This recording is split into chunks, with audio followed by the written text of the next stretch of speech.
News. We're going to cover some listeners' moans, groans, and grunts. Got a few emails and, actually one email, a few Facebook responses, and one voicemail.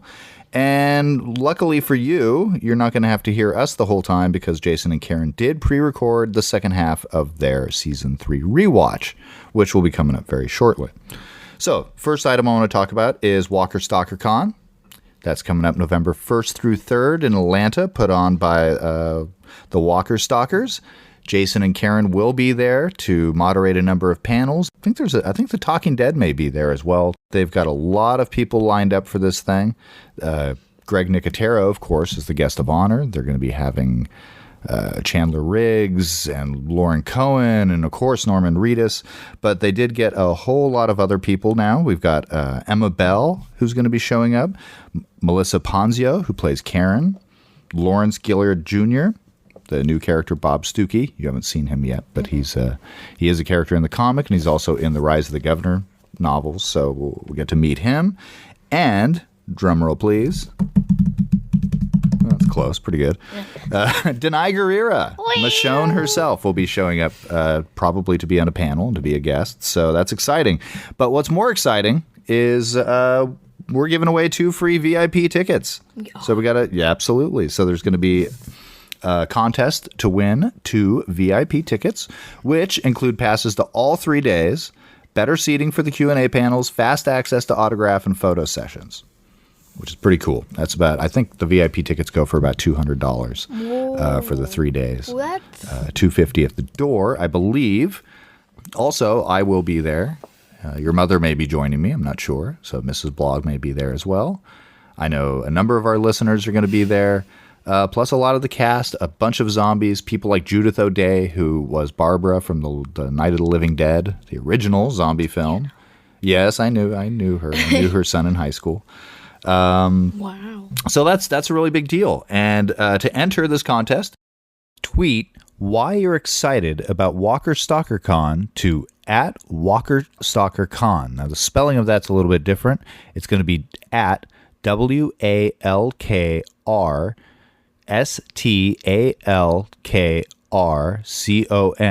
No E's. So that's @WalkerStalkerCon with no E's. It's kind of tough to say that many times. And @Jason and Karen. So the Walking Dead cast as well, so they know who it is and which contest is going on. So @Jason and Karen. Enter by November 13th to be eligible, and they're going to pick a winner at random. Now, that's just the VIP tickets. That does not include travel expenses or hotel, and these tickets are non-transferable. So go to WalkerStalkerCon.com for more information about the convention. And I'm just going to go ahead and repeat what you need to do to get to win those passes. So tweet why you're excited about the contest and include @WalkerStalkerCon and @Jason and Karen. And do that by October 13th. Why October 13th? Why do you think? Because October 13th is an unlucky number. No, it has nothing to do with it. Actually, it's one of the most lucky numbers right now because... What? Oh, yeah. Well, go ahead. Why? Because today's the 113th episode. No. Oh. No, because The Walking Dead Season 4 begins October 13th. So before the Season 4 starts, get those contests, get yourself into that. So, once again, go to WalkerStalkerCon.com for information about the convention. So, let's kick in with some news about The Walking Dead, all right? Okay, Maggie's not too talkative at the moment. Yeah. A little nervous on the mic. So, first thing I want to talk about is Jason did an interview with another father-daughter podcasting team, Jasmine and Michael, of the Walking Dead Girl podcast. They cover The Walking Dead, and you can find them on iTunes at walkingdeadgirl.com. The interview that Jason did is episode 19, so download that from iTunes. Another item here, our beloved Tumblr queen Brittany Duke, hey Brittany, has her own podcast now, Once Upon a Podcast, all about ABC's hit show Once Upon a Time. She's a natural, and she and her friend co-host Amanda have a great rapport. So, if you're a fan of that show or curious about it, check them out. You can find them at iTunes or at ouapodcast.com. So, Once Upon a Podcast. What? Okay. Nothing. All right. Nothing. Okay. Now a little more specific with The Walking Dead. AMC's webisode series, which we've all loved. Actually, have you ever even seen the webisodes? They're like little. I don't think you ever have seen those, have you? You can go to amc.com and you can see these little like 4-minute webisodes. There's like 4 or 5 episodes that kind of fill in a few gaps. They've been pretty cool. They've done one for every season. But we're going to have the new seasons return October 1st with 3 new installments. It's titled The Oath, and they are directed by Greg Nicotero. There are 3 7 to 10 minute webisodes. We'll follow the lone survivors of a massive zombie attack and star Ashley Bell from The Last Exorcism 2, Wyatt Russell, and Ellen Green. Webisodes will give us a unique opportunity to see other parts of the ravaged world of The Walking Dead while weaving in and out of our show, Nicotero said in a release. Crossover between The Oath and The Walking Dead ties in one of the most iconic images of the series and gives us insights and history to yet another timeline. Now, I'm not sure which iconic image they're talking about, and I'm thinking maybe it might have something to do with the little girl that you see in the pilot. Spoiler, it's me. That's not you. All right. You know what girl I'm talking about. Yeah, I know the one that Penny. No, not Penny. That's the governor's daughter. No. The little girl that Rick shoots in the face in the pilot. The first episode? Maybe. I don't know. It doesn't say. It just says That was a great episode. one of the most iconic images from the series, and they're not talking about the governor and his zombie aquarium. So I don't know. So that's the webisodes kicking in again October 1st. The next item here, zombies are taking over AMC. The network announced plans for a new Walking Dead spin-off. Wait, what? Yeah, there's going to be another show. What? It's going to be a whole other Walking Dead show. Why did I not know about this? Because I purposely didn't tell you so that you could get your real reaction when we got on the podcast. Your butthead. So, Kirkman has this to say about it. Said, after 10 years of writing the comic book series and being so close to the debut of our 4th and, in my opinion, best season of the TV series, which they seem to say every season, I couldn't be more thrilled about getting the chance to create a new corner of the Walking Dead universe, Kirkman said in a statement. The opportunity to make a show that isn't tethered by the events of the comic book and is truly a blank page has set my creativity racing. So this is going to have absolutely no connection to the comic book at all. It's not going to have any connection to the show as we know it. It's going to be a completely different group of people in the same zombie apocalypse. Huh. So that's what the show is going to be about. What do you think? That sounds pretty cool. You want to watch it with me? Okay. Cool. Yeah. All right, it's a date. No, it's not. All right. I live here. I don't have a choice. Well, that's true. Okay, so the next item I have here is potentially a little bit spoilery if you don't want to hear about any casting news for the upcoming season. Go ahead and skip forward now because the next section will be Jason and Karen's top 5 for the second half of the season 3 rewatch. Are you done? What? I just want to make sure everybody, if you don't want to hear any spoilers, move forward. Yep. Move forward. Yes. Then you're going to hear more familiar voices. I pity the food that doesn't skip.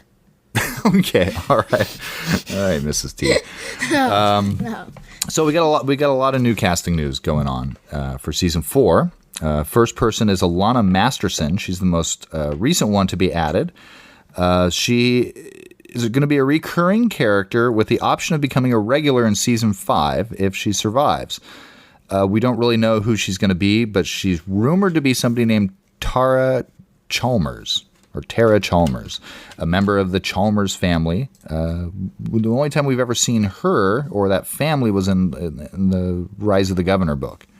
So I've read them. I don't remember the Chalmers. I don't remember a Tara Chalmers. So who knows what role she's going to take. The other big news was Vincent Martella has been cast, as well as Christian Serratos. Now, Christian Serratos, some of you may know from the Twilight movies. What? She was one of Bella's friends. Not Anna Kendrick, not the girl from Pitch Perfect, but the other one. Man, the supermodel who they... Oh, the blonde-haired lady? No, the dark-haired woman.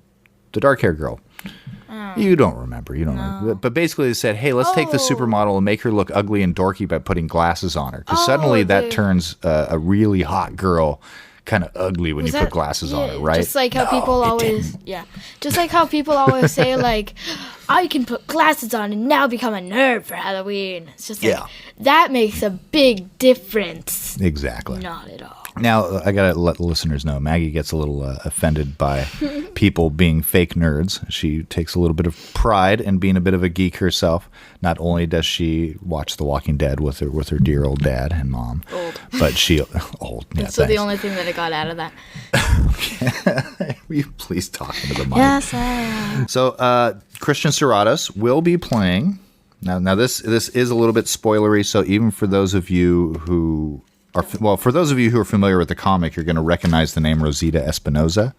She was the girlfriend to Abraham and along with Eugene. No casting news on them or as to whether or not they're going to be on the show, but Rosita will be. And also, one other bit of casting news, and Maggie, this one you will know who he is. Is David Tennant being on? No, David Tennant was not going to be on it. Karen would love that also. But Vincent Martella is going to be playing another survivor at the prison. You don't know the name Vincent Martella, but you will definitely recognize his voice because he is the voice of Phineas from Phineas and Ferb. The little boy? Well, he's not a little boy, but he's about... He was a little boy. Well, he is. He's pretty young. He's going to be about Carl's age, so he's about Chandler Riggs' age, so maybe he'll have a playmate or somebody for Carl to shoot in the face. That sounds funny. I mean, he seems to like to kill people, and especially younger kids. Yeah. Let's go ahead. Jason, Karen, come on. Give us your top 5 for season 3, please. Part 2. Attention shoppers, Deadcast Top 5 in 5, 4, 3, 2. Hey everybody, it's us. Again, I want to thank Mr. and Maggie Blog for filling in for us. Thanks, Mr. Blog. Thanks, Maggie. They haven't recorded their part yet when we're doing this, but I'm sure it's great and Thank cute you and in everything. Advance. So here we are with our second half of our season 3 rewatch this week. It's the top 5 highlights of season 3 episodes 9 through 16. That's right. So last time we were talking about how we didn't, like the second half as much. And I remember the second half got a negative reaction from a lot of people, especially that last episode. And I was thinking about it. It's like when you're going through this second half for the first time, it feels like it's time for the war between Woodbury and the prison almost right away. And there's at least for me, I was like totally wanting a confrontation between Rick and the governor. And then each episode just kept getting put off.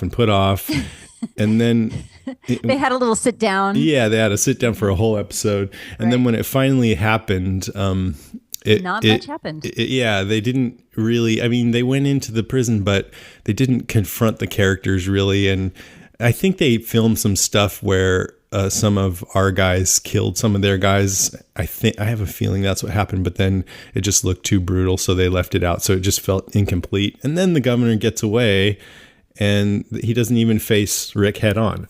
So It's like this frustrating buildup with this unsatisfying conclusion. Right, exactly. To points unknown. We don't know where the governor is. But the second time around, knowing that it wasn't going to come, I wasn't going, when is it going to come? I was just more like, okay, let's see what this is all about. Yeah, and exactly. With that less expectation, I appreciated the episodes much more. In fact, I liked all of them, even the first one that we didn't really like the first time around.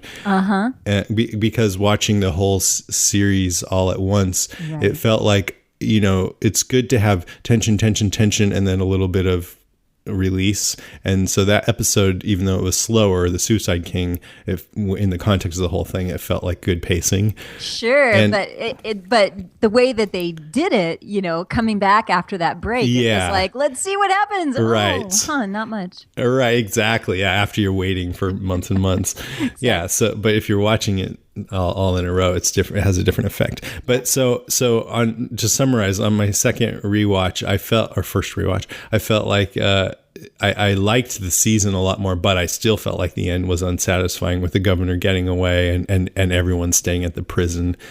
So yep, that would be my biggest complaint too. Although I liked the finale, it was certainly fun to see a couple of zombie extras. Well, actually, just one zombie extra a couple of times. Yeah, the ending was unsatisfactory, and but looking back on it though, I'm curious now to see what they do with the governor. Where is he, and what's going to happen? And he was such a compelling character. I'm kind of glad that we're going to see him. Well, theoretically, we're going to see him again this coming season. Yeah, I mean, and also a reason why I like the second half better too is after having rewatched it, I feel like I mentioned last time that I understand the governor better and Rick better, and so that was in some ways even more satisfying than the first time, just getting a clearer picture of what the writers were trying to say.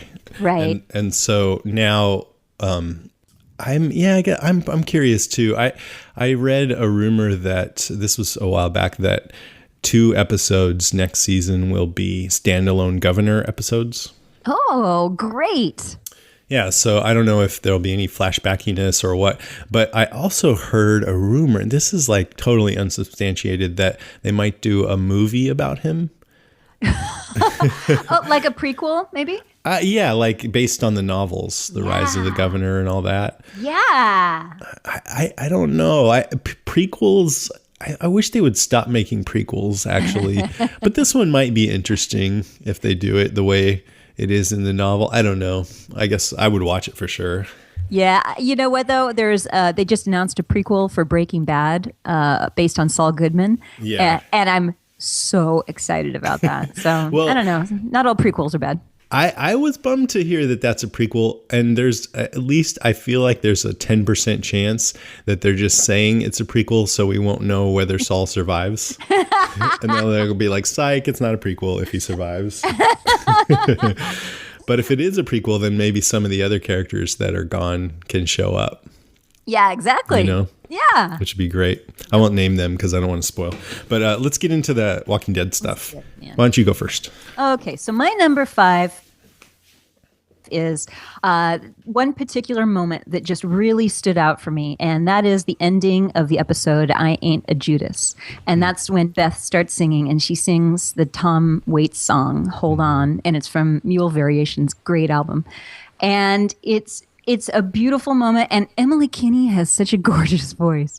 Yeah. And it's really touching. I think a lot of people don't like when she starts singing. Maybe they feel a little contrived. Maybe it's not a lot of people. Maybe it's only just a few people. But I love it, and I'm sucked in every single time. And I love that beautiful song. And then it sort of morphs into Tom Waits singing, and we see Andrea as she's sleeps with the governor and accomplished at least half of her mission, which was the part where she gives him the night of his life. Right. She forgot to add in the part, then kill him. That's hilarious. She goes back to Carol. Well, I did that first part, but what was the second part again? What was that second part? Oh. Yeah, I heard next season Emily Kinney's going to sing a song at the end of every episode. You did not hear that. Liar. It's going to be great. She is going to do a concert at the Walker Stalker Con. Woo, can't wait. So all you Emily Kinney fans, me. Go to that. Yeah, cool. I like that too. I when she first started singing, I thought it did feel a little weird, but then they did it pretty well, and I loved how it blended in with Tom Waits and the whole scene at the end with Andrea was great. Oh, it was. It was. So for my number 5, I took a look again at the opening credits because we were looking at those early on in the season and trying to see whether or not they were foreshadowing. And so now we can look back and know if they were. Right. So when Andrew Lincoln's name pops up, it shows a sheriff's badge in the dirt, which I'm not sure. I think it's just, hey, sheriff's badge. It's Rick. Yeah. At first, I thought that might have signified. Well, I thought it signified that he threw it away, and he kind of did. Like he was kind of gone a lot of the season, off chasing Ghost Lori around. And also, he decided that he wasn't going to be Dudley Do-Right sheriff. That's right. He's going to get a little more badass. And at the very end, he said, "No more dictatorship." Right. And this is all of us together. Yeah. He said, "This is a democracy." He should have said that. Remember when I said this is not a democracy? Well, now it is. We're not going to vote on it. I just declare it so. Yeah, exactly. And you will vote the way I say. So Sarah Wayne Callies comes up, and there's a bug, a nasty looking centipede looking bug crawling over a bullet shell, which I think we talked about that after she died, and Carl had to shoot her. Right. But Laurie Holden's name also pops up over that bullet shell. She gets shot too. And she shoots herself. Right. Yeah, so it makes me wonder if there's anything to this or what, that they did kind of know. I don't know. Norman Reedus has 2 arrows stuck in a tree, which I guess is pretty simple. He shoots arrows. It's like shooting arrows. It's true. Stephen Yun has that pocket watch running really fast. Oh, yeah. Oh, God, time's running out. But it also signifies the pocket watch that Herschel had stuck up his ass for 28 years. Finally gave it to him. Here, have this. Then where's the Febreze? Lauren Cohan shows a graveyard. I think that was a total misdirection. Because I don't. Yeah. I mean, unless it's all her friends. Chandler Riggs' side of a White House. Somebody had a good explanation for that, but I forget what it is. That he was always running around the house. I don't know. Denai Guerrera, shadows of a feet through the crack under a door, and then a bloodshot eye that's perhaps hers darting around. And I thought that was just her being kind of mysterious. And then the eye looks like it could either be a zombie eye or just someone who's really paranoid. Yeah, looking through cracks in the wall. Yep. And then Michael Rooker comes over that same bloodshot eye. So I don't know. Or those could all just be random images. They could, yeah. Well, I mean, some of them are obviously, at least like the badge is obviously Rick. Yes. The arrows are Daryl, So just those 2 and the watch is Glenn make you want to wonder what the connections are between the bullet and Lori and Andrea, and things like that. Yeah. We should ask somebody who would know next time. Was that intentional or not? Who should we ask? Mr. Blog? Yeah, Mr. Blog, Tell what's us the answer? Tell us the answer. Okay. Are you done? Yeah, I'm done. My number 4 is the zombies this season. Of course, I believe that a couple of extra zombies this season were exceptionally good looking and smart. But actually, the zombie kills were great. There are a couple one in particular that I loved, which is the curb stomp.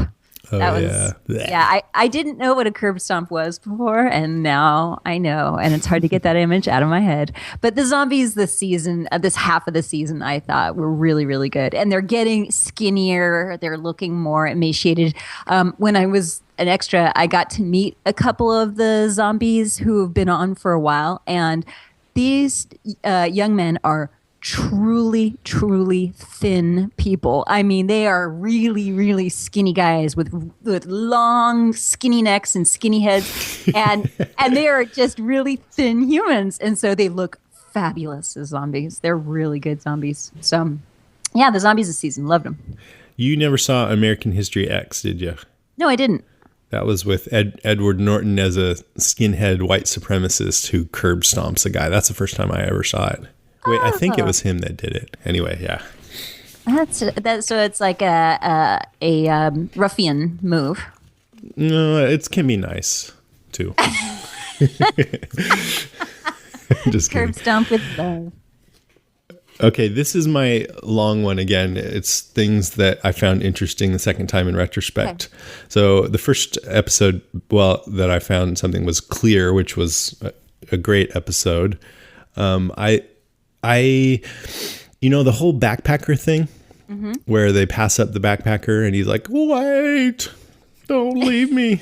Yeah, exactly. And he has that orange backpack. Well, at first I was like, how does this relate? I couldn't quite get it. But then watching it a second time, he really stresses to Morgan, you know me, and I know you, and I know this guy. And even when Morgan has his mask on and they knock him out, and they say, who is this guy? And Michonne's like, who cares? It's all about, like, the season is a lot about just us and them, and you protect the people that you know, but the people you don't, fuck them, and let's just kill them, or whatever. So that they don't even get close enough to the backpacker to see his face. So he represents, okay, this is a stranger and we don't care about them. Yeah,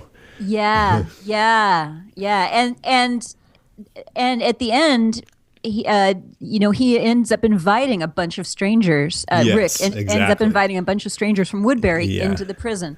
So he decides that, maybe all of us banding together, no matter who you are, regardless of whether we know you or not, is a good idea. Yeah, totally. Another thing, the way Morgan protected his little area with all the spikies. The mousetrap. Yeah. There's this minor spoiler for season 4, but it looks like they've set some similar things up around the prison. Oh, good. And so, it looks like they've learned from Morgan, but I wonder if they're also going to use the varmint traps. I don't think so. Because I think Morgan was trying to lure them onto the spikes, but maybe around the prison they would just have it there. Well, maybe they would, though, just to focus them in on those spikes. We'll see. Don't you think they should build some screamer pits? They could get like a backhoe and dig some screamer pits? Yeah, I guess so, because, the reason why the governor's henchmen built that was to corral the zombies so that they could use them later, but you might as well do it just to draw them away, and then, totally. Yeah. An arrow on the... I'm still not sure exactly what Morgan meant by clear. He kept saying, I gotta clear. Yep. It obviously meant kill a bunch of zombies, but it seemed like it was metaphorical too. And I think it has something to do with clearing his conscience after his son died. But I don't understand quite how killing a bunch of zombies would clear his conscience. I think basically he was just insane. Traumatized. Yeah. PTSD. That's right. And the next arrow on the doorpost, the zombie at the fence seemed extra loud and excited when Glenn and Maggie are about to have sex. Oh, I didn't notice that. I think it was just so you would focus in on, but they're like, Maggie comes up to Glenn and they had been fighting and she's like, I love you. And then they start getting all hot and heavy and then you hear, You sure that wasn't Glenn and Maggie? Yeah, because Glenn looks over and he's like, I don't think I can do this here. But I wonder, are they like horny now? Is that what's the new thread is for next season? Or that's something, maybe it's just beautiful, beautiful zombie love. Moving on. Tyrese and Sasha, I feel like we haven't really gotten to know them very much. Tyrese, watching this over again, it just seems like he's a little wimpy. He just keeps agreeing to do whatever it takes to be safe, which I can understand. They've obviously been through a lot, but he's just like doing whatever the governor says, doing whatever Rick wants, doing whatever Carl wants. And then finally at the end, he refuses to go to war with humans, but he's still kind of apologetic about it. Sorry, but I don't want to kill anyone. But Sasha, she's great. They're she's like more of a fierce person, but she defers to Tyrese.